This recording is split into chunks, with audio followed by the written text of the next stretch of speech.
bienvenidas, bienvenidos, bienvenides a la 10ª sesión ya de este Seminario Internacional sobre Ética y Educación. En esta oportunidad el profesor Daniel Gómez será nuestro exponente, el moderador será Alejandro Recio. Pedimos disculpas a los que no pueden asistir por el cambio de horario, pero fue por algo que estaba más allá de nuestro poder. Y eso, ¿vamos, Alejandro? Sí, muchas gracias, Nicolás. Saludos. Un placer moderar esta 10ª sesión de este Seminario Internacional Continuo. En esta ocasión tengo el honor de presentarles a un profesor y compatriota mío de la Universidad Nacional de Educación que viene de Barcelona. Él tiene una dilatada experiencia como docente y también como investigador. Entre otras cosas, le voy a presentar, bueno, pues dando algunas indicaciones sobre cuál ha sido y es su trayectoria. Se trata del profesor Daniel Gómez Ramos.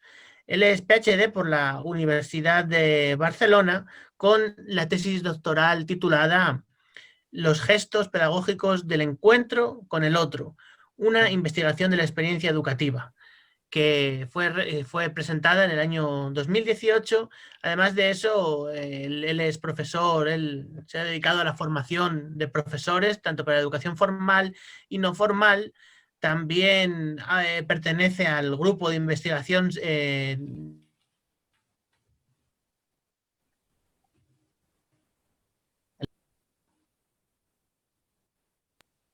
Alejandro, te silenciaste. Alejandro, te silenciaste.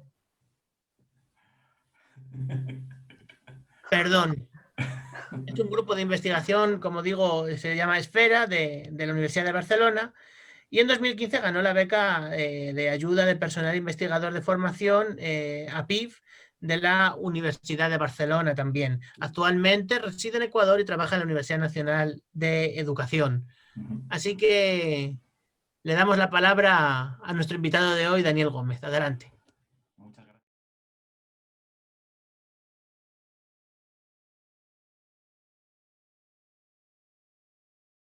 Adelante. Muchas gracias, Alejandro, gracias.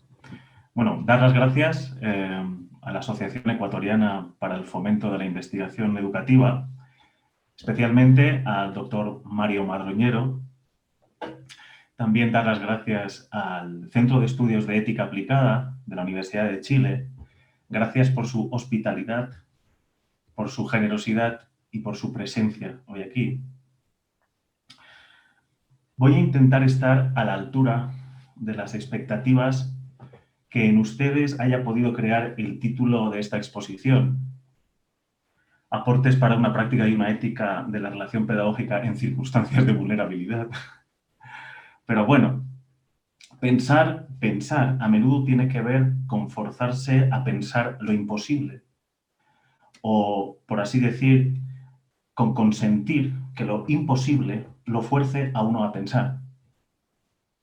Henos aquí, en cualquier caso, puestos, dispuestos y compuestos ante el desafío del lenguaje y del otro, del encuentro entre nosotros, un nosotros fragilizado y debilitado sin piedad en los últimos meses por la turba de hambrientos e insaciables adalides de la transformación técnica del mundo, que está intentando dar el golpe de gracia a la escuela y a la educación como espacios y tiempos libres para lo común y la comunidad, no para el trabajo ni para la preparación para el trabajo. Como iba diciendo, henos aquí tratando de estar juntos, juntas, haciendo de la ética una resistencia contra la destrucción generalizada de la cultura humana, contra su conversión acelerada en mera herramienta y en objeto de consumo. Los materiales que me gustaría compartirles provienen de una investigación que me permitió convivir durante un año en una escuela de un barrio empobrecido de la periferia de la ciudad de Barcelona, acompañando a una maestra de primero de primaria, Montserrat Pagès, que llevaba incorporados casi 40 años de experiencia como educadora.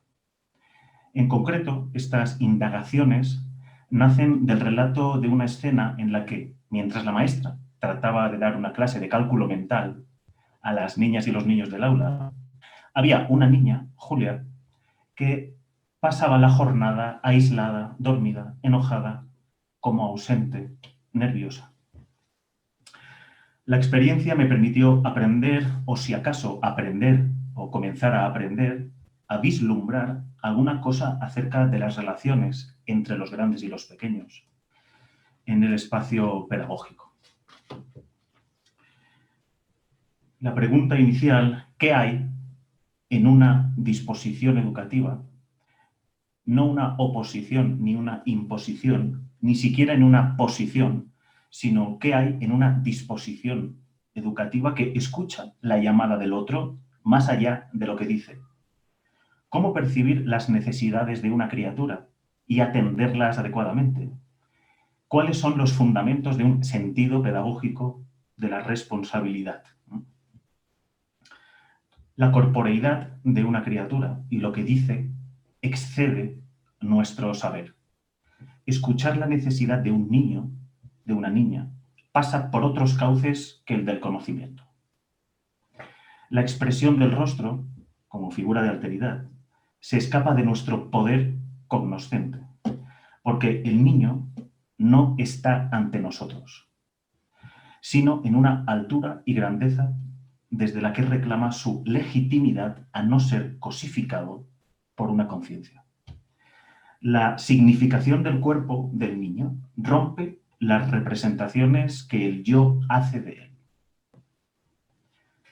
El rostro del niño brilla en tanto que opaca. La representación funciona como una taxonomía de los sujetos. Los apresa herméticamente en categorías de comprensión, pero el sentido de una criatura no es para nosotros. Su sentido es para sí misma. Solo al niño le corresponde, solo al niño le pertenece. La conciencia intencional es incapaz de atender la singular fragilidad del niño que reside en su rostro. Enmascaramos a un niño con una representación para hablar de él y dominar la gestión de su vida en una correlación saber-ser. El saber adecua al ser como un personaje a un contexto de significados ya constituidos, cultura, etnia, moral, identidad, afecto, normalidad, rendimiento. De la máquina de representación y de clasificación solo emerge un ser desfragilizado, por tanto deshumanizado. El ser es abarcado por un pensamiento de lo mismo. Emmanuel Levinas, lo mismo reconoce y reproduce lo igual. Esto hace que los significados de un rostro sean desoídos en su alteridad. Pero el rostro se escapa del territorio de la conciencia intencional. Su presencia se muestra en completa exterioridad al yo y su mismidad. El rostro se niega a la posesión de nuestros poderes intelectuales. Al mostrarse en su desnudez de atributos, donde es en sí mismo, deja de ser objeto de un sistema. Lo que retrae al otro de nuestras representaciones, lo que lo sustrae, es su demanda de respuesta. En su reclamo de atención, el rostro es inadecuación. Su desnudez desaloja al yo de su investura, poniéndolo en cuestión, nos pone en cuestión. La vulnerabilidad del niño nos deja indefensos, indefensas, y solicita que respondamos de él, de ella. Él, ella es vulnerable a nuestros actos objetivantes que enmascaran la expresión de su rostro. Nuestra indefensión deja el espacio libre de reflexividad para el encuentro con la infinición del otro. Levinas dice, el infinito me viene a la idea en la significancia del rostro. Lo infinito de un niño fecunda y produce la separación entre él y nosotros. Para poder responder del niño, necesitamos pensarlo como ser separado. Su separación nos recuerda que su significancia es una superación de nuestra finitud. Es decir, no podemos aprehenderlo con nuestros esquemas representativos. La conciencia reflexiva no puede sino hechizar al otro en una mistificación, o sea, en una reducción de lo distinto a lo igual de sí mismo, lo que vulgarmente llamamos proyección. Por eso el rostro del otro no puede concebirse sin la idea de infinito. Un niño escapa de la posesión de nuestras explicaciones. Un niño se resiste en su negación a ser contenido en nuestra reflexividad. Lejos de la mirada que lo decora con encajes y características, el rostro está desnudo. Lo que vemos en el rostro es miseria y orfandad. Está privado de todo y tiene derecho a todo. Lo que escuchamos en el rostro es una exigencia ética, porque suplica desde la desprotección. El hambre del niño nos pide sin solicitarnos y cuestiona nuestra responsabilidad. En su corporeidad, el niño se revela como indigentis, alguien que no tiene los suficientes recursos para sobrevivir. La indigencia en que se presenta el niño nos habla con total señorío. Su señorío nos exige otro modo de ser educadores, educadoras, al exponer la debilidad de su desnudez. Supone entonces un acontecimiento epifánico que desborda nuestro pensamiento. Para Lévinas no puede ser pensado. Para Lévinas, la desprotección del rostro del otro invoca una responsabilidad, invoca en el sujeto que va más allá del orden de la satisfacción de las necesidades. La ética del cuidado renuncia a la posesión de los poderes del yo para asumir la dependencia humana. Pues, Lévinas de nuevo, el homicidio ejerce un poder sobre aquello que se escapa al poder. Yo solo puedo querer matar a un ente absolutamente independiente. Repito, el homicidio ejerce un poder sobre aquello que se escapa al poder. Yo solo puedo querer matar a un ente absolutamente independiente. La ética atiende la indigencia del rostro para que pueda expresarse sin la intercesión homicida de la representación. La representación es homicida para Lévinas. El poder se otorga al niño, el cual es testimonio del mandato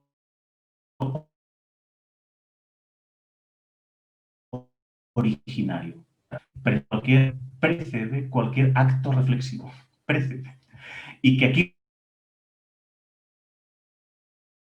podríamos traducir o no me dejarás solo, no me dejarás sola. La relación con el otro no es una relación cognitiva, propia del conocimiento, no. No puede concebirse dentro de las aptitudes de una conciencia reflexiva, no. El rostro no puede ser comprendido, ni englobado. Tampoco puede ser visto ni tocado. Definirlo con conceptos implica borrar su alteridad esencial.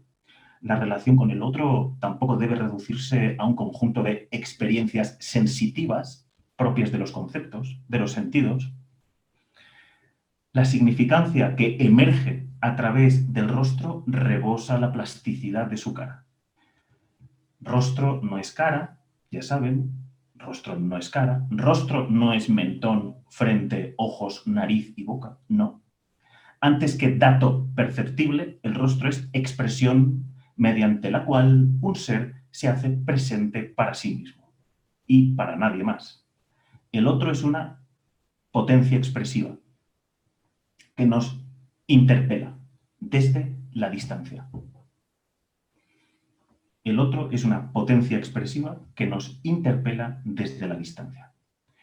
Ni cognitiva ni sensitiva, pues la relación con un niño es experiencia ética. Su palabra inicia el acontecimiento de un encuentro e inaugura un lenguaje, el lenguaje de la responsabilidad, de la nuestra, para con su vida.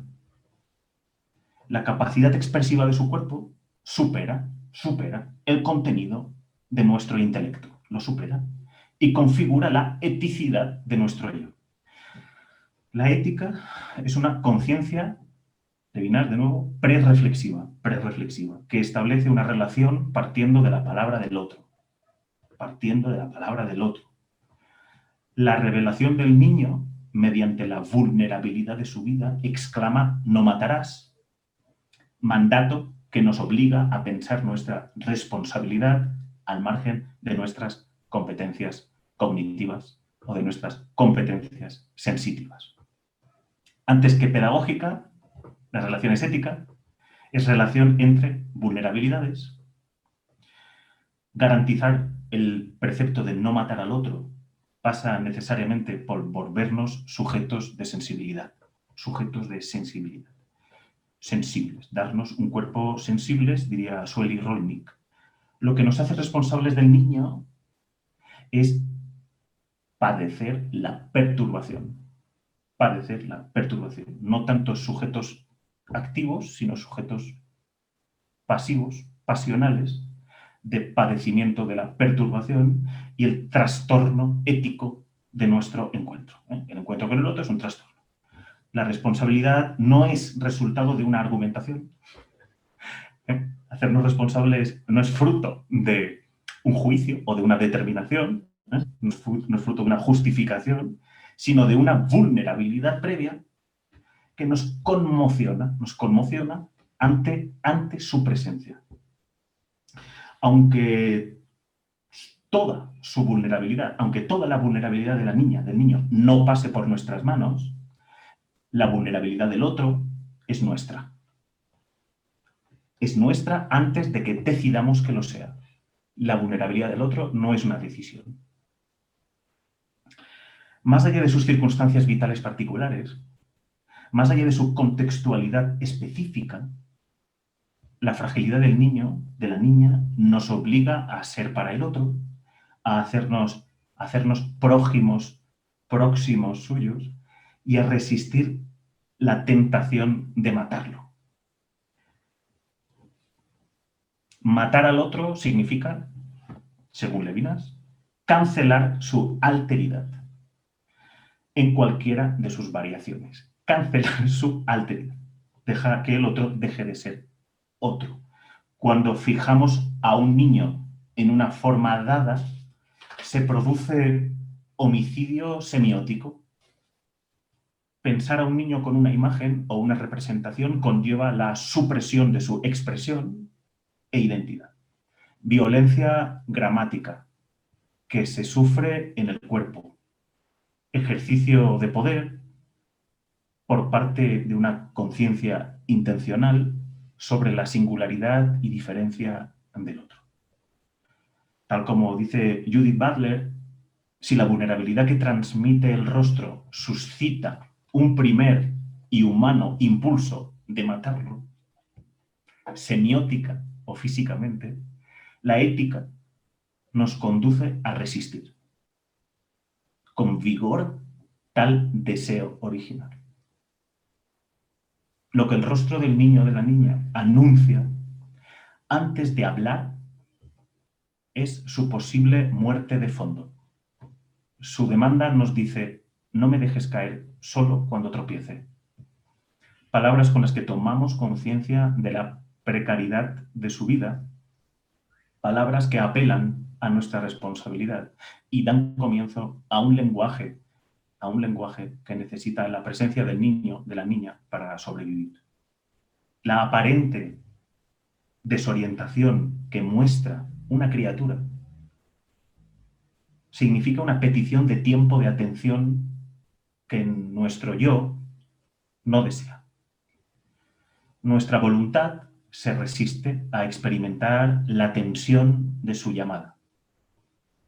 De algún modo padecemos una cierta violencia cuando la niña, el niño, presenta con desnudez su fragilidad. El cara a cara, con la expresión de su desvalimiento, nos vuelve cautivos de ella, en sentido original. Cautivos. La corporeidad del niño, de la niña, dice la condición huérfana de toda existencia humana. Huérfana, órfanos, traduce ser separado o falto de afecto y ayuda. De ahí el requerimiento de quedar captivos del otro. El tiempo del educador, de la educadora, es tomado y esclavizado por la necesidad de cuidado del niño. Por eso decíamos antes que el educador y la educadora es para el otro.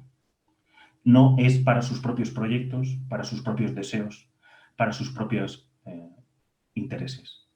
El tiempo del grande sirve al tiempo del pequeño para que éste desarrolle sus propias habilidades y confronte sus limitaciones. En el acompañar del educador, de la educadora, se instala el carácter de servidumbre amorosa. La interpelación de la criatura, vulnera nuestros poderes y nos invoca como sujetos apasionados. La pasión que sufrimos, no busca poseer al niño, sino amar, es decir, ser poseído por él. El cumplimiento de nuestro destino lo encontramos en la vivencia de un cautiverio. Somos cautivos del amor, cautivos de la pasión, no cautivos de la criatura, ¿se entiende? Como sujeto de pasión, nuestra humanización se realiza, somos humanos en tanto que, se realiza en la paradoja de ser libres en tanto dependemos de responder a su presencia. Esto es una paradoxa que aquí es fuera de todo lugar preconcebido antes del encuentro. Estamos fuera del lugar preconcebido. En el encuentro con lo distinto de alguien, hay una guerra constante entre dos impulsos. El temor por la supervivencia del yo nos tienta a aniquilar la significancia del otro. Nos incita a invalidar su demanda, porque responder de alguien equivale a entregar nuestra presencia, entregarla sin retribución, sin esperar nada a cambio. Esto no es un intercambio económico. Pero la lógica del yo narcisista, hoy tan en alza, ¿verdad?, está autocentrada al solipsismo de sus propios proyectos. Bueno, esta es la característica de nuestro tiempo, ¿no? El solipsismo, es decir, aquel que es para el cual solo existe aquello de lo que es consciente. El yo busca el sentido de la vida en él mismo, mientras que la relación ética halla el sentido en hacerse responsable del otro. Por eso experimentamos una resistencia entre la protección impulsiva de la propia precariedad y el encargo de atender la enunciación de la precariedad del otro, ¿no?, entre proteger nuestra precariedad y atender la del otro. El punto fundamental para Judith Butler es que el rostro sirve para producir una lucha en uno, e instalarla en el corazón de la ética. Como hermanos que se pelean, pero que están en guerra para no estar en guerra. El cuerpo del niño, de la niña, transmite una vulnerabilidad de la que estamos obligados a responsabilizarnos, pero que nuestro yo rechaza por temor a su transformación. Esa negación del yo, dejar de ser el centro, se efectúa como asesinato semiótico de la criatura. En lugar de exponernos a la alteridad de su significancia, la reducimos a una imagen representativa, una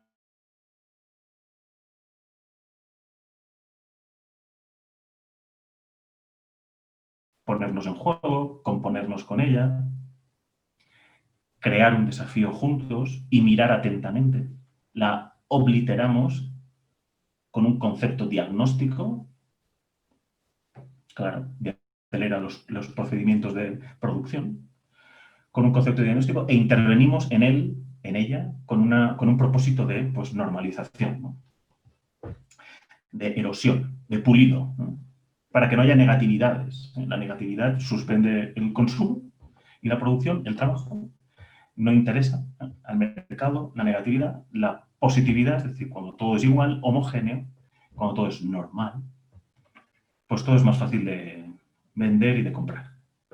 Para escapar a su muerte, para escapar a la muerte, el yo fuerza a la infancia a una adecuación idealista. La introduce dentro de una representación de un concepto, ¿no? La diagnostica. No obstante, el cuerpo del niño, déficit de atención, ¡pam!, ¿no? Ya está. No obstante, el cuerpo del niño o de la niña nos transmite a la par una angustia, nos transmite a nosotros, nos transmite una angustia, una agonía, que nos obstaculiza herirla. El punto fundamental y anterior a una relación está en asumir la lucha entre el deseo de matar y el deseo de cuidar.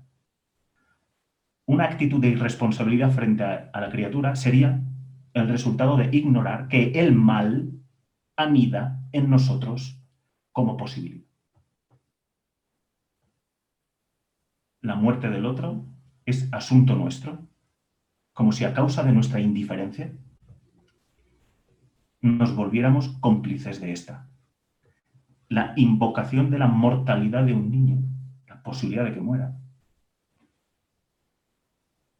nos sujeta para no dejarlo librado a sí mismo. Vulnerarnos al llanto que provoca este peligro en el niño es lo que nos hace responder de él. Pero ¿cómo aprender a mirar y escuchar? Modos de mirar y escuchar que puedan atender al grito de lo humano en el rostro.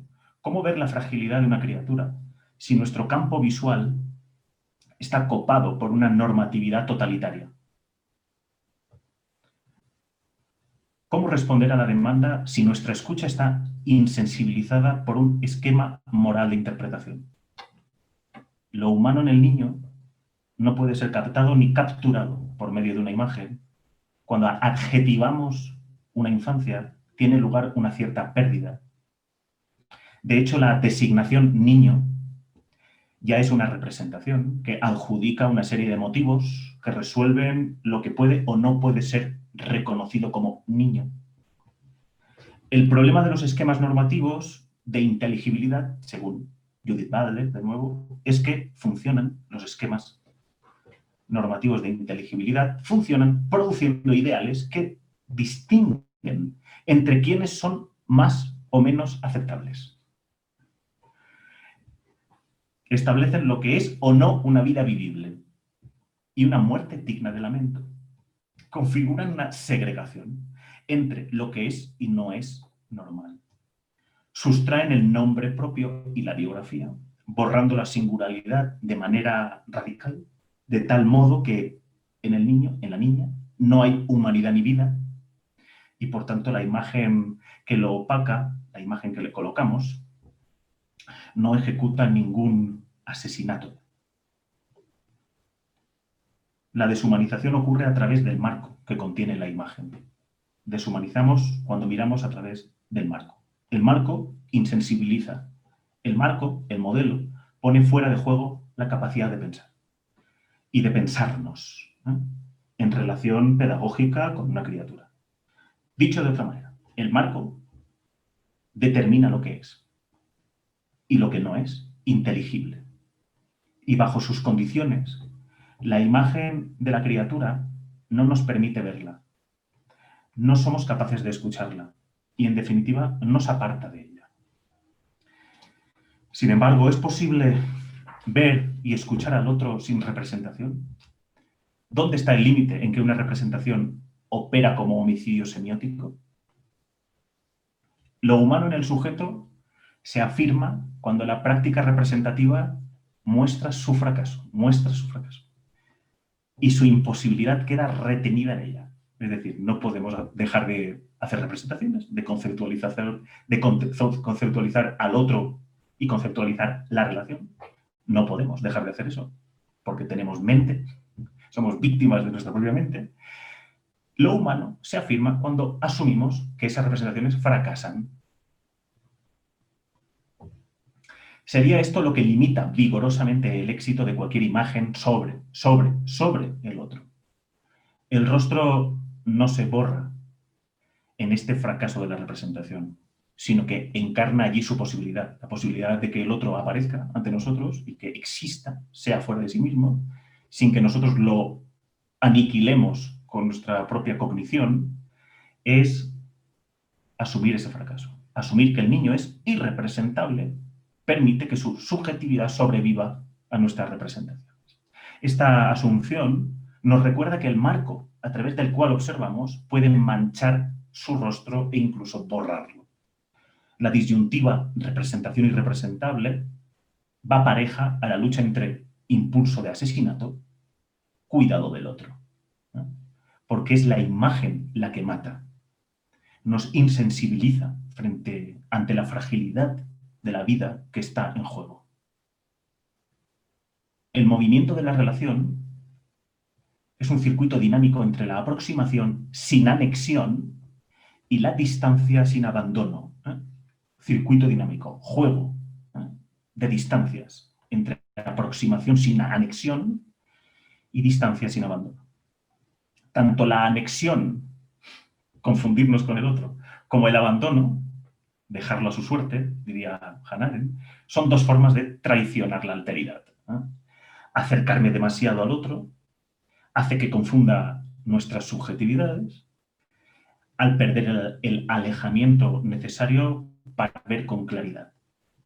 Pero alejarme en exceso es violencia, portadora de sufrimiento en tanto deja al otro librado a su azar cuando la existencia demanda compañía. La relación se juega, se mueve, en una tensión límite que se desplaza entre extremos.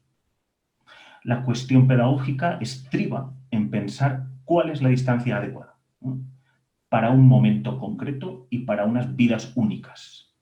¿Cuál es la distancia adecuada? Ni demasiado cerca ni demasiado lejos. La perspectiva ética es condición previa y origen para una relación educativa. La ética formula la pregunta intempestiva, que hace posible el respeto. ¿A qué? A la dignidad. La óptica ética produce nuestra vulneración. La óptica ética produce nuestra vulneración, la propia vulneración, la vulneración de quien mira, para contemplar al sujeto ante quien debemos responder y cuyo rostro ruega, no me mates. Donde matarlo es no mirarlo limpiamente o verlo a través de una imagen temática. El prejuicio descriptivo que lo identifica.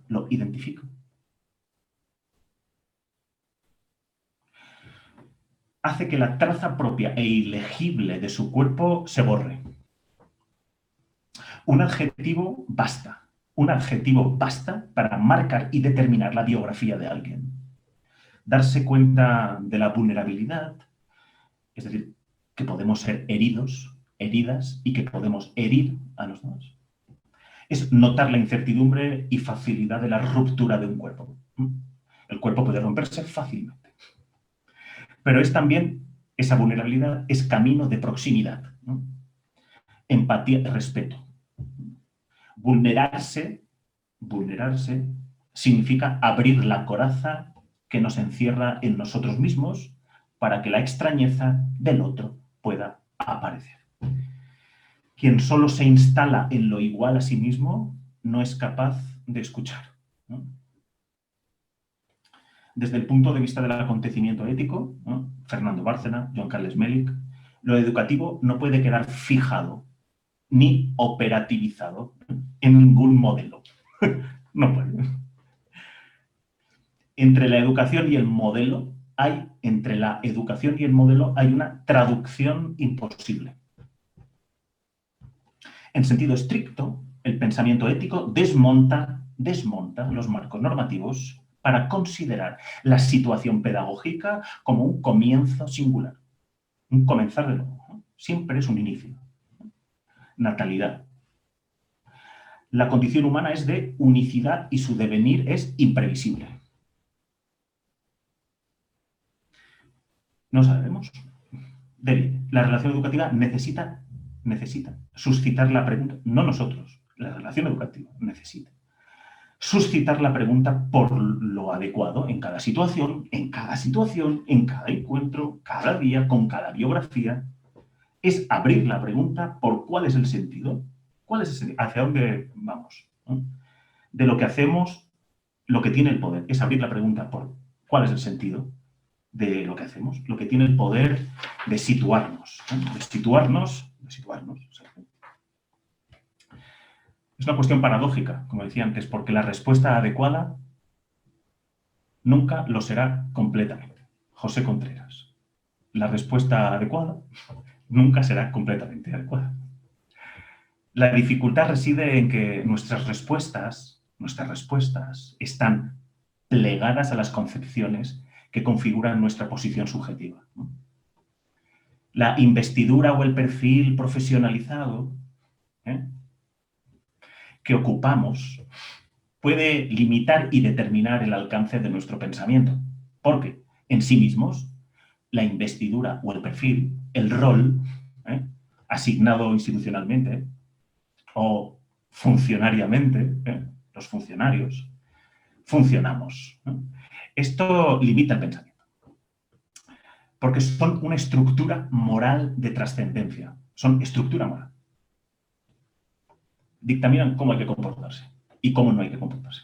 Por tanto, el pensamiento singular, situacional, no al lugar. Un sistema de ideas, son sistemas de ideas que hacemos descender, por eso son trascendentes, hacemos descender y aplicamos. Están ahí como estructura, descienden, aplicamos fácticamente, creyendo que actuamos desde una creación libre y desde una comprensión fiel y completa desde las circunstancias. Pero el carácter imprevisible de la situación desborda la mirada clicheteada, ¿no? Modelada. El régimen social y político ha copado ampliamente el campo visual. Judith Butler. La interpretación está atrapada por imágenes dadas. Lo que hacemos es reproducir un programa instalado por una lógica sociocultural, ¿no? Hegemónica. El sujeto es un mero repetidor y aplicador de recorridos ya diagramados, de estrategias, de técnicas, de metodologías, de recetas, ¿no? Lo posible ha sido previamente instituido. Lo posible está instituido, delimitado, diagramado, empaquetado y hecho con un lacito. Lo posible ha sido instituido previamente, cercando la capacidad de invención de nuevos comienzos. El pensamiento, en cambio, voy terminando ya, el pensamiento debe circular por fuera de las imágenes. El pensamiento debe circular, para ser pensamiento, debe circular por fuera de las imágenes. Michel Foucault, pensar es pensar lo impensado, pensar el afuera. Es decir, debe circular por fuera de las imágenes. Las imágenes que construyen la realidad que creemos ver. Cuando tenemos que responder de la vida de alguien, nunca sabemos lo que puede un cuerpo. Spinoza. Nunca sabemos lo que puede un cuerpo. No sabemos. ¿Qué puede Juan? No lo sé. ¿Qué puede Julia? No lo sé. No sabemos lo que puede. En cualquier caso, el problema es nuestro. No, es que este es una niña con problemas. No, es que es un niño de inclusión. El problema es de la educadora y del educador. Somos nosotras y nosotros quienes debemos desplazarnos de los propios modos subjetivos en los que nos colocamos y pensar la relación para que la experiencia del otro sea la de sentir nuestra disponibilidad incondicional, nuestra disponibilidad, nuestra solicitud, diría Van Manen. Solicitud, disponibilidad. Somos nosotros quienes debemos prepararnos para reconocer senderos por los que ir abriendo nuevas posibilidades. ¿Sí? Abrir senderos, nuevas posibilidades para crear circunstancias donde aprender.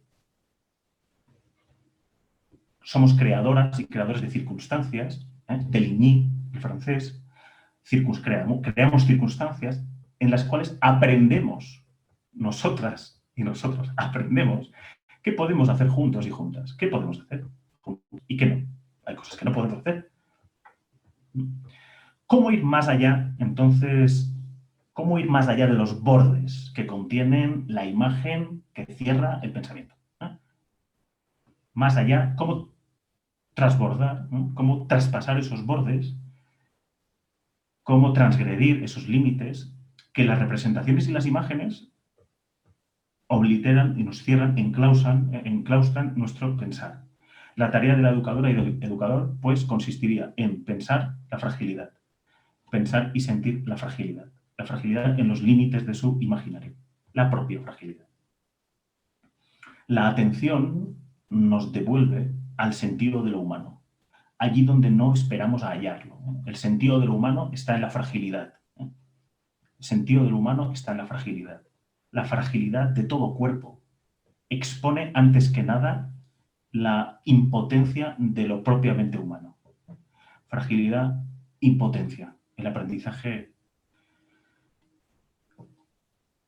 exterior al mundo del yo, la impotencia del prójimo me enseña mi propia finitud. ¿Sí? Mi propia finitud. Es decir, que somos provisionales, mortales, falibles, imprevisibles. Somos incapaces de pensar a una criatura a partir de nuestras certidumbres. Claro. Si el otro es alteridad, no podemos pensarlo desde nuestras certidumbres. Su presencia acontece fuera de lo representable. Su presencia lo que hace es quebrar lo representable. Más allá de nuestras figuraciones son desbordadas, ¿no? El otro, la criatura, excede lo previsible, se sale de lo determinado. Su exterioridad pone seriamente en cuestión los marcos normativos a través de los cuales la contemplamos. Pensar una infancia, bueno, por así decir, para poder contemplarla, en sentido estricto, deberíamos de salir de los marcos normativos de representación. Pensar una infancia pasa por admitir la ruina. Pensar una infancia pasa por admitir la ruina de los propios esquemas de inteligibilidad. Pensar al otro pasa por admitir la ruina, el fracaso, la frustración, ¿no? El conocimiento, la diferencia, ¿no? La falta, siempre hay falta. El conocimiento anula la singularidad del otro, porque cierra su identidad en un paradigma de reconocibilidad, ¿no? Reconozco al otro, lo encierro en el conocimiento y adiós a su singularidad. Pero desde un punto de vista ético, el otro aparece quebrando la posibilidad de su comprensión, ¿no? El otro aparece en tanto quiebra la comprensión que yo hago de él, ¿no? Porque se mantiene siendo otro. No se trata aún de sus características, sino de mi primordial obligación y sujeción a él. Por eso, ya termino, la relación es el espacio originario donde existimos, donde somos fuera, donde podemos ser fuera.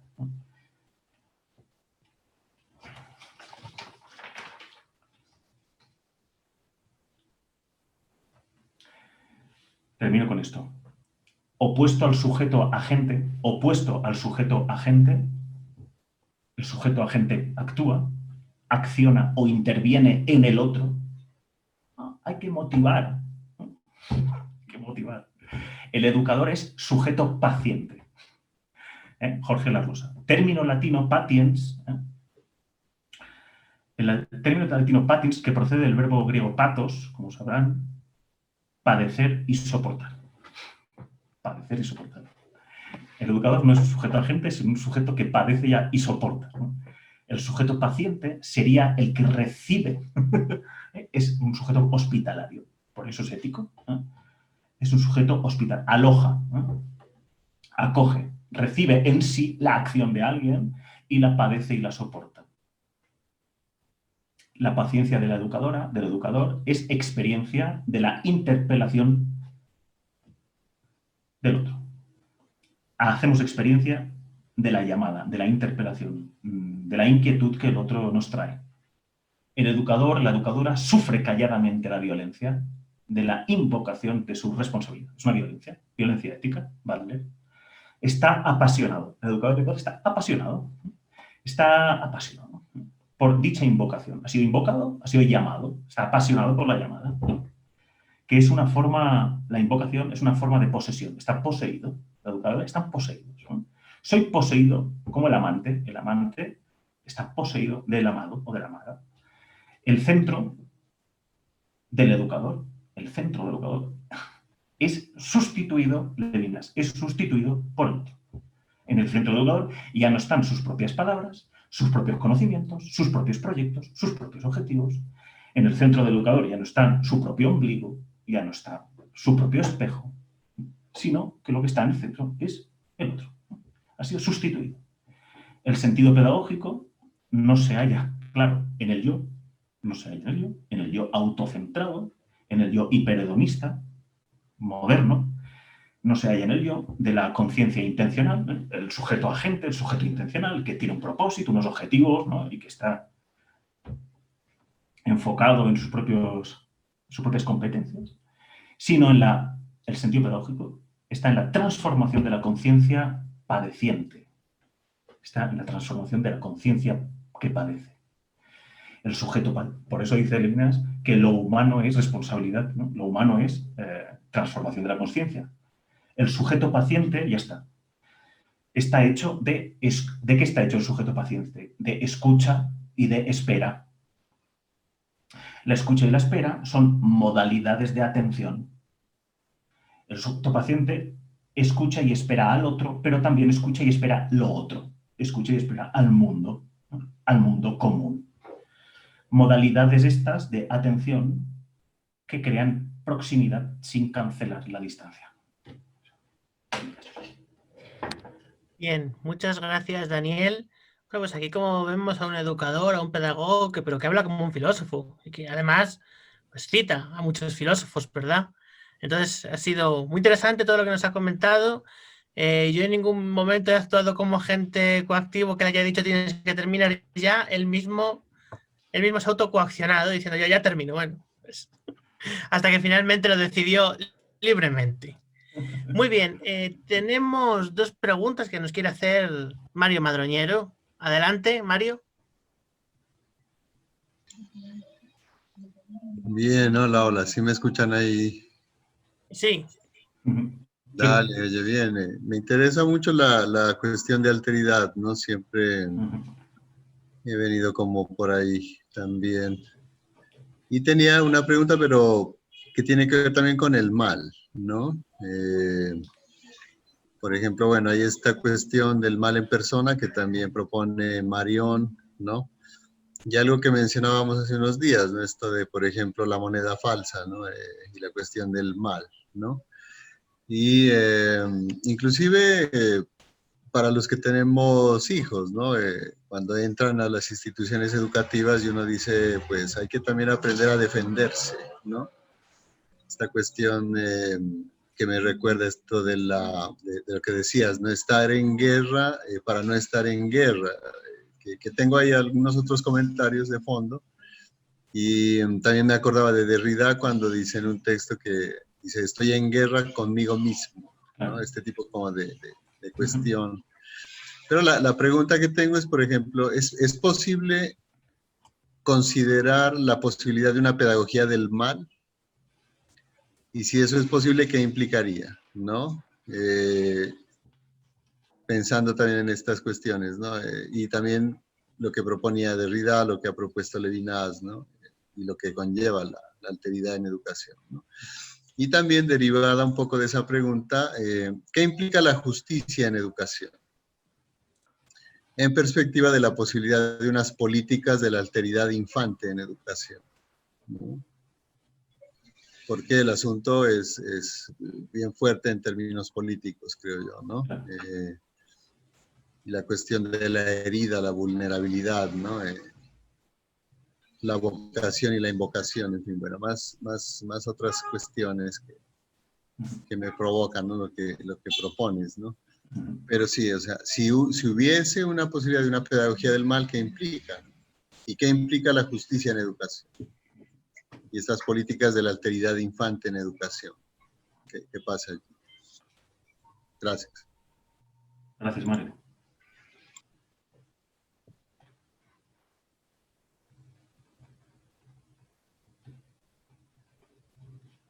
Bueno, no sé si hay una pedagogía del mal, lo que sí que hay seguro es una mala pedagogía. Una pedagogía que no es pedagogía, ¿no? Sino que es otra cosa. Pero no sé, puestos a inventar sobre la pedagogía del mal, ¿qué sería una pedagogía del mal, no? En cualquier caso, a mí lo que me parece interesante es que en el momento en el que ponemos esa pedagogía del mal entre nosotras y entre nosotros, de pronto se genera juicio, ¿no? Estamos juzgando la pedagogía, ¿no? Y a mí lo que me parecía interesante era esta cuestión de la justicia en educación. Esto de qué implica la justicia. Yo creo que lo que implica la justicia, para empezar, es comunidad, ¿no? Porque el juicio, ¿no? El gusto, lo que hace es que nos reunamos alrededor de, en este caso, el concepto del mal, ¿no? O el concepto de pedagogía. Y yo creo que hoy en día, si algo hace falta es comunidad, ¿no? Es reunirnos alrededor de un objeto de estudio, ya sea ese objeto una idea. Entonces yo creo que la pedagogía del mal, no sé lo que sería, pero me parecería interesante o sea, a la hora de ponerlo entre nosotros, ¿no? ¿Qué sería? Pues no lo sé, ¿qué sería una pedagogía del mal? Para empezar, yo creo que una pedagogía del mal lo que haría sería que pudiéramos escapar del buenismo, ¿no? O del positivismo, ¿no? Es decir, de asumir que el mal está en nosotros y que podemos hacer el mal y que de hecho hacemos el mal. Y esa es la lucha o la guerra ética que instalamos en nuestro corazón, que es precisamente luchar contra nuestra propia mente casi, ¿no? Con nuestra propia mirada, miramos al otro y no podemos dejar de representárnoslo, de tematizarlo, ¿no? Sobre todo en las lógicas del rendimiento académico, que hoy están efervescentes, ¿sí? Están contentas y alegres, ¿no? Porque la escuela se está reduciendo a una mera producción y a una fábrica cognitiva. Entonces, claro, eso es lo que veo yo un poco, ¿no? Que esa pedagogía del mal sería una pedagogía que nos enseñaría o que pondría en cuestión nuestra mirada. Nos permitiría ver al otro, ¿no? O nos permitiría asumir que cuando vemos al otro no vemos al otro, sino que nos vemos nuestros propios proyectos, objetivos, etc. Hacemos el mal. No sé qué piensan ustedes. Bueno, ¿me permiten como moderador hablar un momento? Claro. Perfecto. Bueno, pues yo no sé si hizo una pedagogía del mal, pero quien sí trata de hacer una pedagogía más allá del bien y del mal es Nietzsche, ¿no? Quien dice que el proceso civilizatorio básicamente consiste en debilitar a una bestia como es el ser humano. El ser humano es una bestia debilitada por la civilización y que está docilizado pues mediante varias técnicas, entre ellas también cabría contabilizar a la educación, que trata de hacer al ser humano un ser, o sea, lo que es un ser bestial, en principio como una fiera más, pues trata de hacerlo más dócil y no solo a nivel mental, sino también debilitando su cuerpo. Actualmente, con la educación a distancia, realmente los cuerpos ya en sí están bastante docilizados por todo el proceso histórico civilizatorio. Y como tú has dicho, Daniel, pues entonces basta simplemente con influir ya en la mente desde todos estos medios operativos que tenemos a distancia, ¿verdad? para simplemente generar producción cognitiva en lo que es la sociedad del conocimiento. Entonces nos hace falta para, vamos a decir entre comillas, educar, estar docilizando las mentes a través de todos estos medios y aparatos, como que la educación que se hacía antaño no ha cambiado nada a nivel online. Por ejemplo, da igual que el profesor controle un examen en el aula a que ese examen te sea controlado desde un programa informático que sabe detectar si el estudiante está copiando en el momento o no. Claro, eso también perfeccionaría mucho el arte de copiar, por cierto. Ahora ya sería todo un hacker el estudiante que pudiera copiar en un examen así. Bueno, ahí queda mi reflexión sobre lo que habéis preguntado. Gracias, Alejandro. ¿Más? Yo quiero hacer una pregunta, Daniel. Tú comenzaste haciendo una crítica sobre la educación actual, comenzaste tirando unas bombas por ahí.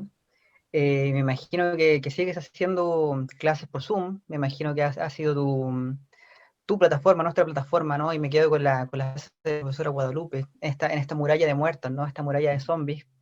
Tú hablaste también de que tiene que aparecer la extrañeza por el otro, ¿no? Esta posibilidad de interpretar al otro. Y en este mundo en el que estamos, en esta relación en la que estamos, ¿cómo ves tú que se pueden desarrollar estas modalidades de atención con las que tú cerraste tu exposición bajo estas mecánicas pedagógicas online? Porque acá en Chile hay un movimiento que señala la boca, ¿no? Como estamos en la transformación digital 4.0, pero amigos míos, la mayoría de los colegios pobres no tiene tablets para conectarse al internet, no tenemos no tenemos zanjado ese problema. Entonces, ¿cómo lo ves tú? ¿Ves estas dinámicas online como una posibilidad de pensar las modalidades de atención para el otro o un cierre? ¿Qué opinas de eso? Un cierre. Un cierre total. No hay Un cierre. posibilidad de No hay educación posibilidad. online. Yo creo que no. No, claro, porque... Claro, claro. No, o sea, La UNED claro, se acabó. Sí, claro. A ver, ¿qué es la educación? ¿No? Habría que definir qué es la educación o, a ver, dónde vamos, en qué nos basamos para definir educación, ¿no? Claro, mi exposición o mis investigaciones y también lo que yo trato de enseñar viene de Hannah Arendt, ¿no? Entonces, para Hannah Arendt, la crisis de la educación es precisamente la crisis del mundo. No hay mundo, ¿no? No hay mundo compartido en estas... O sea, no hay mundo común. Compartido, sí, desde luego. Compartimos un montón de cosas, pero es mundo, es información, ¿no? Para mí, aquí no hay escuela, no hay común, no hay educación pública, ¿no? Ustedes están cada uno en su habitación, que son espacios privados, además son espacios de utilidad, ¿eh? No son públicos, son espacios de utilidad, no son maravillas. El aula es una cápsula en la cual se convierten las cosas de utilidad y las cosas de comer las convierten en maravillas, ¿no? En maravilla, en cosas para ser miradas, contempladas, estudiadas, ¿no? La pantalla, esto no produce maravillas, ¿no? Produce utilidad. ¿No? Podemos transmitir mucha información y comunicarnos perfectamente, pero para mí no hay la experiencia del mundo, no hay mundo. Claro. Claro. Perfecto. Gracias, Dani. Tenemos una pregunta de la profe Guadalupe que ha escrito una pregunta y antes pues se me olvidó plantearla. Pero la profe Guadalupe tiene el micrófono activado. Guadalupe, sí, es verdad. Bueno, si quieres hacer la pregunta que has escrito desde ahí en vivo y en directo, desde la pantalla, aunque no sea una maravilla, pero bueno. Creo que sí. Vamos a ver.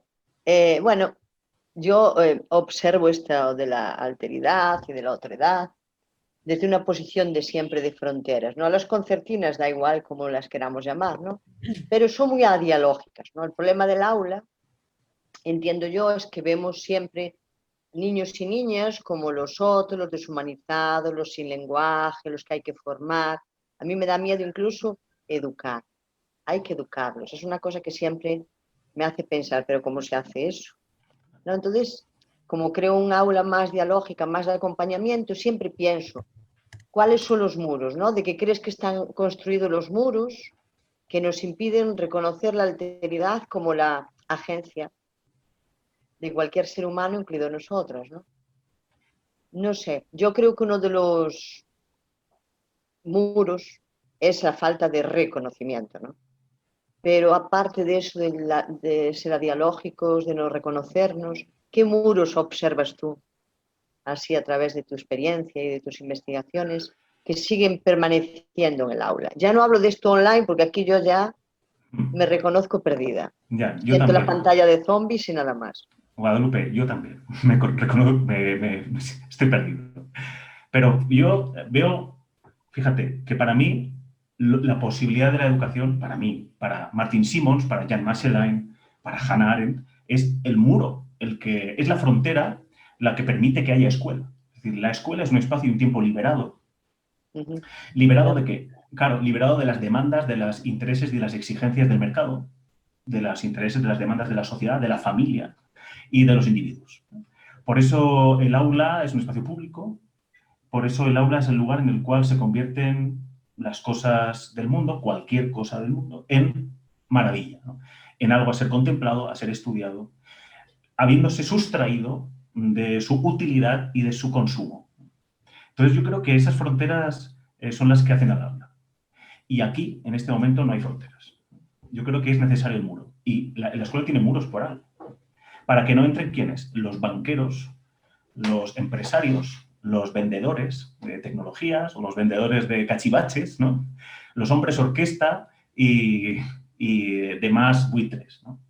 Por eso la escuela es eso, ¿no? Es una heterotopía, ¿no? Michel Foucault, y una heterocronía, ¿no? Es decir, ahí hay una liberación de espacios, de tiempos, pero también liberación de materias y liberación de procedimientos, de ejercicios, de actividades, ¿no? En el aula, las letras, los números, la naturaleza, el arte, la historia, la geografía, están suspendidos de su utilidad en el ámbito económico.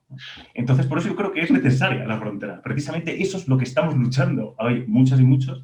Estamos hoy en día tratando de sostener esas fronteras, porque esas fronteras son las que nos protegen del mercado, que es hoy nuestro enemigo. El enemigo no es lo tradicional, el tradicionalismo. No, precisamente si necesitamos hoy algo, es historia, es volver a la historia, volver a la tradición, a ver qué nos dice para ponerla en cuestión, desde luego. Pero Hannah Arendt, sin comunicación y sin transmisión no hay tampoco renovación del mundo. Entonces yo creo que esas fronteras son necesarias. Entonces yo creo que la frontera, entonces, o los impedimentos, los muros, yo creo que los está poniendo hoy en día, por tanto, la sociedad del capitalismo. Ni más ni menos, que lo está transformando todo en producto y en consumo. Y a nosotras y a nosotros en funcionarios y Jacques Rancière, ¿no? La escuela no está definida por su función social externa. Es decir, ¿cuál es la función de la escuela? La escuela. ¿Para qué aprendemos? Para aprender. ¿Para desarrollar competencias? No, para aprender. ¿Para desarrollar habilidades y ser profesionales? No, aprendemos porque aprender es importante. Está liberado, es escolé es tiempo libre, tiempo liberado. Muy bien, tenemos también Gracias, una Daniel. pregunta. A ti, Guadalupe. Gracias, Guadalupe. Sí, tenemos a Si me permiten, Virginia por favor. Ortega. Sí, ante todo, mil disculpas por llegar un poquitín tarde. Estaba en otras actividades igual online. Y igual ruego mil disculpas de poner esa fotito. Pero se pueden asustar y yo no, es lo menos que quiero. Si me ven de manera presencial, por así decirlo. Bueno, aquí va. Esas fotos salvan mucho, ¿eh? No sé muy bien cómo empezó la temática, pero el momento que ingresé se hablaba referente a la educación en los niños, referente a los problemas neurológicos, en este caso el déficit de atención. Leí el nombre del tema que se iba a tratar, era referente a la pedagogía. Me atrevo a intervenir porque soy docente universitaria y miren ustedes, formadora de docentes a futuro maestras parvularias. Pero como psicóloga y también la especialidad de neuropsicóloga, tengo un poquitín de conocimiento, si me atrevo a hablar referente a esos temas. Ante todo, tal vez me dirán que soy un poquito desfasada de la época, pero para comprender las temáticas es importante enfocarnos en el enfoque teórico de cada uno de los expositores. Creo que es importantísimo para respetar su pensamiento, su enfoque teórico. Creo que, no quiero equivocarme, pero estábamos hablando un enfoque del... se me fue el nombre del enfoque teórico de Sigmund Freud, ¿sí? Del yo, no se habló de eso, ¿no? Qué bueno, magnífico, magnífico. Referente a la educación, sí, vivimos a nivel de mi país, puedo contar esta experiencia bien lamentable. A nivel de educación de los niños, esta modalidad, más que la importancia, hablo a nivel personal, ¿no? Más que la importancia que el niño aprenda a leer, a escribir, a sumar, que en ocasiones se les da el medio donde que él vive, pero es la importancia de la socialización entre pares. Yo observo niños porque también veo que tienen esa necesidad en que están dentro de sus casas sin socializar, no se ha tomado en cuenta la importancia principal de eso. Cuando yo estudiaba psicología, el siglo pasado, me decían mis profesores que más que un niño con un retraso, una deficiencia intelectual o una deficiencia quizás sensorial, era importante que el niño socialice, pero no sabemos cómo con estos medios se enseñe esa pedagogía. Hablo a nivel personal de mis estudiantes, cómo enseñar una experiencia que se dio. Y esperemos que no vuelva a suceder. Pero no estamos o no estuvimos capacitados como docentes también para nosotros enseñar ese tipo de pedagogía para los futuros estudiantes. Si bien el conocimiento es hasta cierto punto obligatorio, pero considero que es necesario, en edades tempranas principalmente es necesario desarrollar la memoria, la atención, para que exista un proceso de aprendizaje. Pero no sé, yo me siento un poquito confundida, mi estimado compañero, ¿sí? Sobre esta modalidad de pedagogía que no la entendí muy bien. Tal vez a nivel de neuropsicología no nos enseñan mucho la pedagogía. Una temática importantísima que se dio hace 2 semanas, porque lamentablemente la semana anterior me fue imposible conectarme, en que somos profesionales o especialistas en una temática, pero si vamos a ejercer la docencia, es necesario tener el conocimiento de pedagogía, cómo enseñar, cómo explicar. Entonces yo no estoy muy clara, y más cuando hicieron la pregunta de la pedagogía del odio, me quedé más confusa todavía. Entonces ruego, mi estimado expositor, si no le entendí muy bien ese nivel de pedagogía, tal vez no es muy fuerte la filosofía, pero ruego, por favor, no entendí muy bien. Si me explica, por favor. Y muchas gracias a todos por permitirme estar en exposición, bueno, estos conversatorios de semana a semana. me gustaría formar parte del grupo, si me lo permiten. No sé, Daniel, si usted me permite, cómo ser parte integrante ya con más seriedad. Una que otra investigación le he realizado, uno que otro artículo lo he hecho, uno que otro poquitos libros, pero creo que me gustaría formar parte de su grupo así, más no como invitada en sí, sino como formar parte integrante del grupo. Aprovecho esta oportunidad. Y nuevamente, señor expositor, si me lo explica, por favor, no es muy fuerte la filosofía. Muchas gracias. Muchas gracias, Virginia. Adelante, Daniel. Gracias, Virginia. Gracias. Te voy a pedir disculpas y te voy a decir que yo lo siento mucho, pero no puedo explicarte brevemente mi exposición. No es la exposición. Incapaz. ¿En qué Si podría ser un poco eso de más... la pedagogía del odio? No entendí muy bien eso.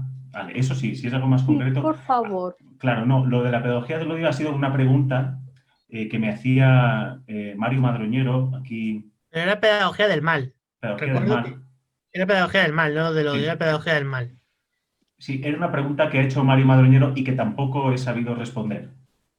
Me siento llamado a responder, pero no he sabido responder ni a la pregunta de Mario ni a la suya, Virginia. O sea, no sé lo que es la pedagogía del mal tampoco.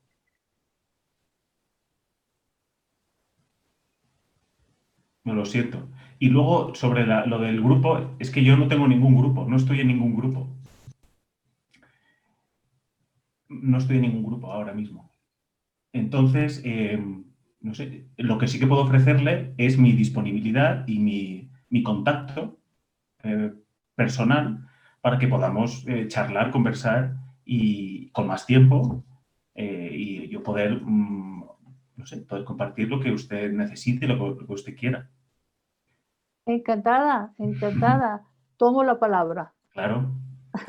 Claro, Virginia, estamos abiertos a conversar con usted, todos. Claro. Gracias, muy amable. Bueno, tenemos otra pregunta también, Daniel, aquí, que he estado leyendo por aquí. A ver. Catherine Salvador. Ajá. ¿Quiere hacer la pregunta ella o prefiere que la lea? Aquí estoy. Buenas tardes con todos. Buenas tardes. ¿Cómo está? Muchas gracias por el tema. Hola, saludos a todos. Súper interesante me parece este comentario y me pareció en particular hablando de los muros, de las pantallas y Daniel mencionó algo de lo que estos muros protegen al ingresar a la escuela o aula, como se lo quiera concebir. Sí, sí. Ahora, mi pregunta en particular era, ¿qué no debe o qué debe salir de esas murallas o de esos muros del aula hacia el exterior? Qué maravilla. Fantástica pregunta. Gracias. Gracias, Catherine. Pues mira, es fantástico porque hay un párrafo, hay un texto fascinante que es La crisis de la educación de Hannah Arendt. Hannah Arendt escribe, por allá por los 60, escribe que la educación consiste en un doble amor. Doble amor. Un doble amor. Un amor por la infancia y un amor por el mundo. Pero es un doble amor que conlleva una doble protección, ¿no? Por eso me ha gustado que usted saque esta palabra, la palabra proteger. Maravilloso. O sea, proteger. Si hoy estamos en una encrucijada, es en la obligación de proteger algo. ¿Y qué protegemos? El espacio público. ¿Qué es el espacio público? Lo que deja fuera el espacio privado. ¿Cuál es el espacio privado? Los intereses individuales y los intereses empresariales, económicos, mercantiles, sociales, estatales. ¿Sí? Eso sería lo que deberíamos dejar, no lo que deberíamos, sino lo que Hannah Arendt y tantos otros autores después de ella, lectores de ella, autores y autoras, han escrito, reescrito, que es que la escuela procede de la palabra escolé, y escolé es espacio y tiempo liberado. ¿Liberado de qué? Liberado de los intereses del rendimiento académico, del desarrollo de competencias, liberado de los talentos, liberado de la socialización, o sea, de la transmisión de valores. Dice Hannah Arendt textualmente, dice, la escuela no tiene que ver con la socialización. Es decir, no tiene que ver con hacer que los niños y las niñas asumen los valores de una sociedad, de una familia o de un grupo. Dice también Hannah Arendt que la educación, no tiene nada que ver con el aprendizaje, ni con hacer que los niños desarrollen competencias, talentos. La escuela tiene que ver con el mundo. ¿Qué es lo que está en el mundo? ¿Qué es lo que está en el centro de la escuela? El mundo. ¿Sí? Las cosas del mundo. Los números, las letras, la naturaleza, el arte, la geografía, la historia. Eso es lo que está en el centro de la educación. Educar es poner en relación, introducir a los niños en el mundo. Enseñarles las maravillas, ¿no? Es decir, enseñarles el mundo suspendido de su utilidad y de su consumo.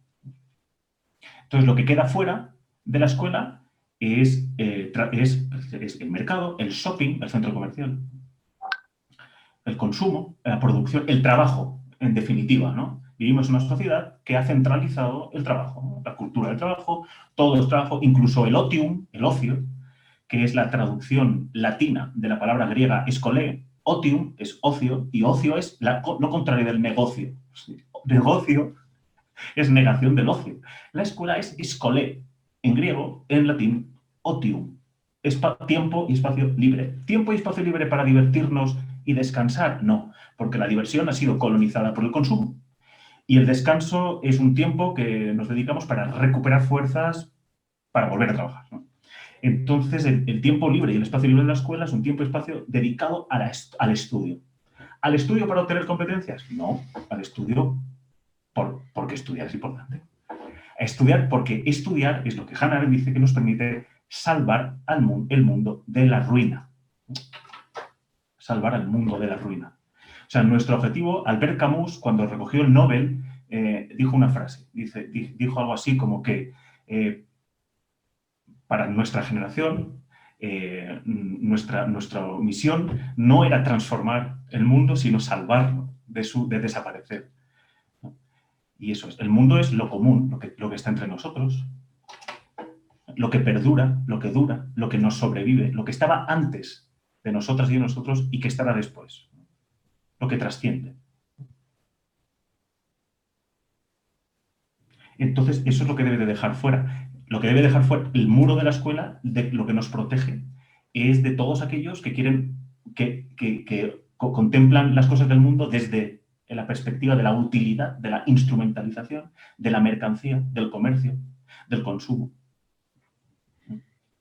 Entonces tal vez debería también salir de las aulas de la escuela la parte de divertirse al trabajar, al hacer negocio, de encontrar más deleite en la vida, porque yo creo que eso sí falta en todas las actividades que hacemos. Hacemos lo que tenemos que hacer, pero muy poco lo disfrutamos. Claro. Claro, la escuela es, por así decir, un artificio humano, cultural, ¿no? Huizinga lo dice muy bien cuando habla del juego, ¿no? Y para el juego hace falta normas y prohibiciones, ¿no? El juego es un placer, pero está desprovisto de función, no tiene función. Y claro, ahí puede haber placer, pero en el trabajo uno no se divierte. En el trabajo uno no se divierte. Claro. Tenemos una pregunta de Emma Campozano también. Emma. Si quiere hacértela a ella o si no, la leo. Emma. Hola, Emma.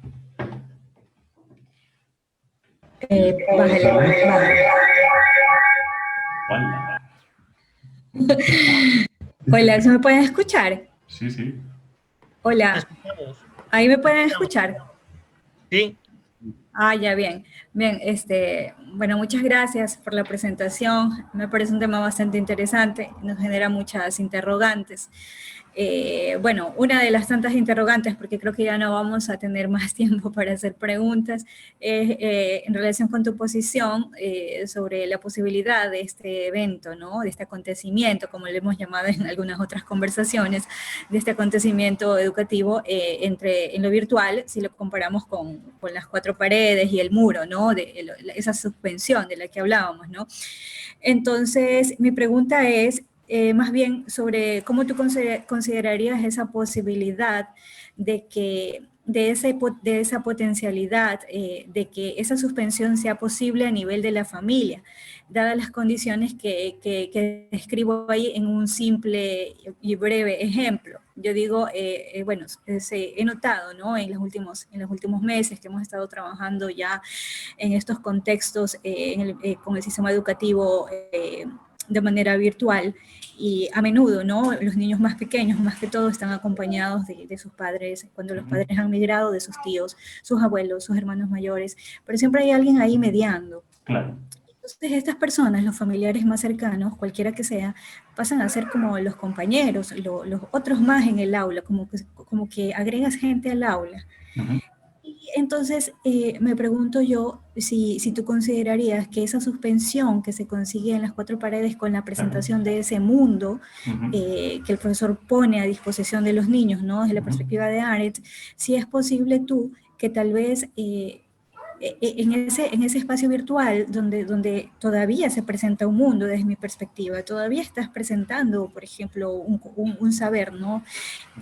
¿Tú crees que sea posible esa suspensión y que esa suspensión llegue al nivel de la familia? Que cuando, por ejemplo, algo sorprende, algo genera una ruptura, una pregunta, ¿cómo se llama? Una irrupción, decíamos, creo.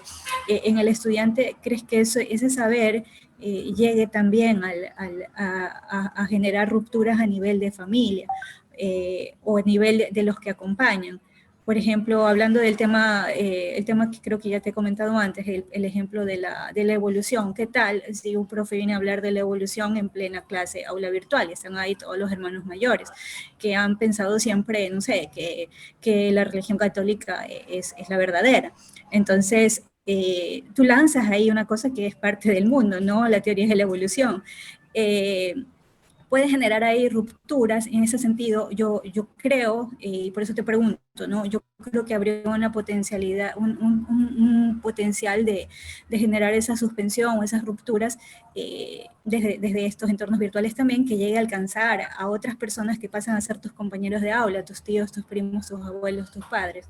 Esa sería la pregunta. Gracias. Gracias, Emma. A ver, tú has citado a Hannah Arendt también. Claro, sin muros, claro, no hay aula. Sin muros me refiero, sin separación. El aula es separación. Es que esa es la definición de aula. O sea, para que el aula sea aula, debe de haber una separación no solo de la sociedad, del mercado y de la política, de los intereses de la política, de los intereses de la sociedad y de las demandas del mercado, sino también debe de haber una separación de la familia y de las demandas y las exigencias de la familia. Por eso el aula genera igualdad, porque hay separación. La igualdad no se consigue en el horizonte. La igualdad no se consigue a través del aprendizaje, ¿sí? O de la asimilación de contenidos. No es un horizonte, sino es un punto de partida. Ya se va a decir también, ¿no? Entonces,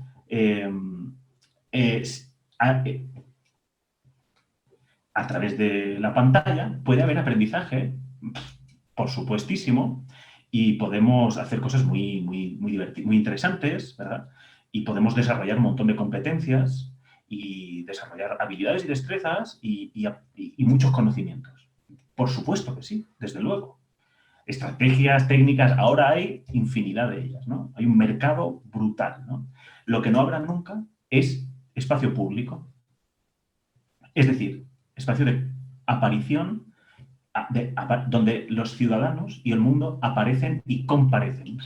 Los ciudadanos aparecen y comparecen, Hannah, comparecen. Es decir, aparecen ante una autoridad. ¿Cuál es la autoridad? ¿El profesor? ¿La profesora? No. La autoridad es el mundo.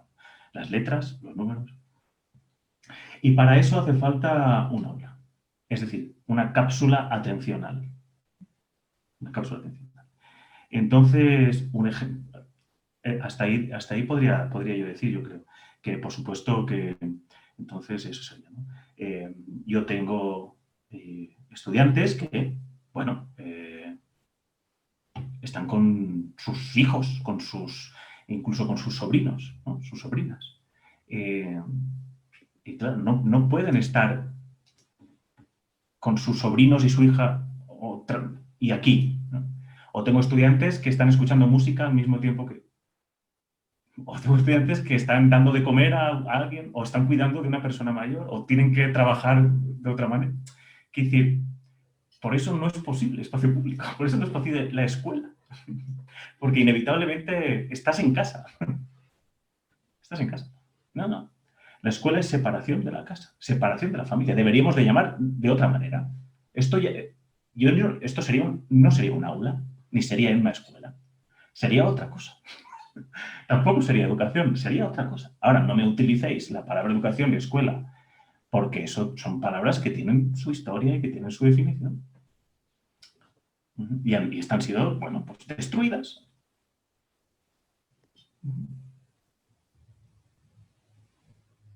Una destrucción generada por las pantallas, desde luego. Por la pantalla, lo que pasa es que la pantalla es un dispositivo más, entre tantos otros, de atomización de la comunidad. O sea, la pantalla lo que hace es... somos individuos aislados. Individuos aislados. Aquí no hay afección. Aquí no hay encuentro con el otro. Aquí no hay alteridad. Aquí hay hologramas. Pero a mí no me pasa nada con ustedes. Yo no puedo hacer ningún acontecimiento. Antes habéis hablado de acontecimiento. Esto no es ningún acontecimiento. Un acontecimiento, por definición, es algo formativo y transformativo. A mí me tiene que tumbar algo. A mí me tiene que desplazar. Yo tengo que sentir una conmoción. Yo tengo que verme conmovido. Algo tiene que dejarme diferente a como estaba. A mí no me pasa nada aquí por hablar con ustedes. En la presencia de los cuerpos, de pronto ahí hay algo que me toca, que me deja una marca, una huella. Muy bien. Bueno, con estas palabras yo creo que concluimos la sesión de hoy. Creo que Mario quiere decir algo. Mario. Sí, no, una cuestión con una experiencia que hemos tenido con un grupo de Colombia que trabaja en performance y pues ahí el cuerpo está más que sobreexpuesto, ¿no? Y en estos laboratorios de performance se ha dado un seminario, pues varios, y hemos participado algunos ahí. Y ayer hablábamos de esta posibilidad de lo que implica la distancia, ¿no? En el seminario yo pues, disculpen ahí la autorreferencia, pero estaba trabajando la cosa esta de lo psicopolítico, ¿no? Que tiene que ver como también con todas estas, digamos, consecuencias, ¿no? Y estas tecnologías. Y contrapuse el tema de la psicopolítica porque siempre se remite a Chulhan y toda esta cosa y son los lugares comunes, ¿no? Entonces la idea era sacarlo de esos lugares comunes, lo psicopolítico, ¿no? Y pues si está tan visible y está en todas partes y toda esta cosa, la propuesta era, bueno, cómo sacar lo psicopolítico de los lugares comunes, ¿no? Para dejar de nutrirlo también, ¿no? Y hablábamos, por ejemplo, de magia y desconstrucción, ¿no? De chamanismo, digamos, y psicopolítica, ¿no? En términos de tecnologías. O sea, este tipo de, como de temas aparentemente prohibidos, ¿no? Si hablas de magia en educación es un problema, ¿no? Estás de parte, no tanto ya de los salvajes, sino eres infrasalvaje, ¿no? Claro, porque estás metido con chamanes, ¿no? Entonces, hablábamos de la cuestión también de la telepatía y todo esto, ¿no? Bueno, si hay psicopolítica y hay redes y pareciera que las Wachowski o les Wachowski están como en una especie como de emoción ahí, de reproducción psicopolítica, bueno, ¿cómo contrarrestar esto, ¿no? Lo que decías un poco, ¿no? La ética como resistencia también, ¿no? Y se proponía, por ejemplo, que si hay una poética de la distancia a distancia, ¿no? Que es lo que también evoca Derrida en Política de la Amistad, ¿sí? Y pudiera haber una política de la distancia a distancia y una pedagogía de la distancia a distancia, el acontecimiento pudiera ser provocado, mira, porque, por ejemplo, recordando una cuestión bien fuerte que comentabas del asesinato semiótico, ¿no? Un encuentro a distancia que permita, por ejemplo, conversar sobre estos temas en medio de estos tiempos en donde hay esta especie como de interiorización del estado de excepción que también provoca este distanciamiento que socava la proximidad, ¿no?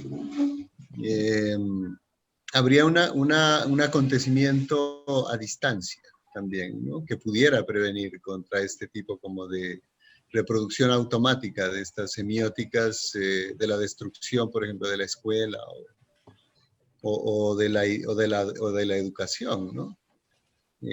Por ejemplo, este tipo de espacio que considero yo surge como también forma de resistencia, nos permite tratar estos temas, ¿no? No quiero positivizarlo, ¿no? No quiero caer en la retórica del éxito, ¿no? Sino que digamos, son como las líneas de fuga, ¿no? Como para conjurar toda esta, digamos, configuración que nos hace sentir esta especie como de peso, ¿no? Del control tan fuerte, ¿no? Por ejemplo, está este grupo que ha tenido este tipo como de dinámica, ¿no? ¿Sí? Esta posibilidad de comentar cuestiones que en las aulas de clase no tenemos chance ahora de hacerlo. Porque miren que, por ejemplo, en la universidad, ¿no? Yo recuerdo que decían, no, es que la discusión epistémica hay que dejarla para el final de semestre. Hay que dar es lo que le sirve al estudiante. Entonces, esta reducción a tecnología tan fuerte de lo que implican los cursos, también nos deja a los profes como sin un lugar de enunciación. Y curiosamente, pensando en lo de los chicos de los laboratorios de performance, esta vía ha permitido como pensar una performancia de los cuerpos, también a distancia, distinta, ¿sí? Quizá, no te digo, sin llevarla como a un lado positivo a la brava, ¿no? A la fuerza, sino considerando estas líneas de fuga, vamos a usar esta jerga también, que han permitido esta idea de virtualidad, ¿no? Sí. Pero claro, la amenaza de volver al docente un espectro, ¿sí? Creo que es bien fuerte, ¿no? O sea, y ahí también habría otra guerra, ¿no? Otra guerra de sentidos, ¿no? Sobre la educación, ¿no? Me acuerdo, ¿sabes de qué? También me acuerdo de cuando hay estas amenazas de la muerte, ¿no? De la muerte de la filosofía, ¿no? La muerte del arte, la muerte de la educación. Entonces, estos anuncios así como tan fuertes son singulares, ¿no? Uno dice, bueno, entonces, bueno, pero ¿por qué, no? O sea, ¿por qué este anuncio de la muerte de la educación? Y si tiene que morir la educación otra vez, pues puede morir, ¿no? ¿Sí? No habría problema, ¿no? Hombre, pero sí, las otras vías, por ejemplo, ahorita, ¿no? Ya estamos en este otro, se provoca un tiempo libre, ¿no? Creo yo, ¿no? Quizá también sea efecto de estar por fuera, digamos, del mundo del trabajo, ¿no? Sí. Si lo pensamos en esa vía también, ¿no? Porque cuando miro los profes como están, y me han comentado de varios sitios, la saturación de tareas que hay, claro, es más que fuerte. Si uno que está por fuera lo siente, ¿sí? La idea de resistencia se puede volver muy lejana a veces, ¿no? Bueno, un comentario ahí tenía, ¿no? Sí. Gracias. Yo a esto quisiera aportar algo, ¿no? Que es el acontecimiento y la experiencia son privadas. Cada cual tiene la suya. Tanto la palabra experiencia como la palabra acontecimiento ya han sido capturadas por el mercado. De hecho, a mí me salen propagandas en el teléfono móvil que me dicen la experiencia de ir a tal sitio, el acontecimiento de venir a este restaurante, yo qué sé, millones. La escuela y la educación son públicas, no privadas. Es decir, La escuela de educación tiene que ver con poner encima de la mesa un objeto de atención compartida. No tiene que ver ni con el acontecimiento ni con la experiencia. El acontecimiento y la experiencia son algo terciario para la escuela. La escuela no está para eso. No lo digo yo, lo dice Hannah Arendt y todas sus autoras y autores que la han leído y han escrito a partir de ella. Objetos de atención compartida es lo que genera espacio público. Colocar algo encima de la mesa para sentarnos alrededor y conversar de ello, leer, escribir, pensar, juzgar, aprender por aprender. Entonces, yo creo que eso es importante, ¿no? Que, por supuesto, acontecimiento de experiencia hay, pero como los hay en la calle, como los hay en la familia, como los hay en las empresas, ¿no? En las empresas también uno vive acontecimientos y experiencias. Claro que sí, desde luego. Pero la escuela no está preocupada, no está para eso. La escuela está para colocar encima de la mesa las cosas del mundo y convertirlos en objetos de atención compartida. Entonces, yo sí que creo que en ese sentido la educación está en crisis, desde luego, está puesta, pero eso nos permite también ver la esencia, preguntarnos por la esencia, como decía Hannah Arendt, ¿no?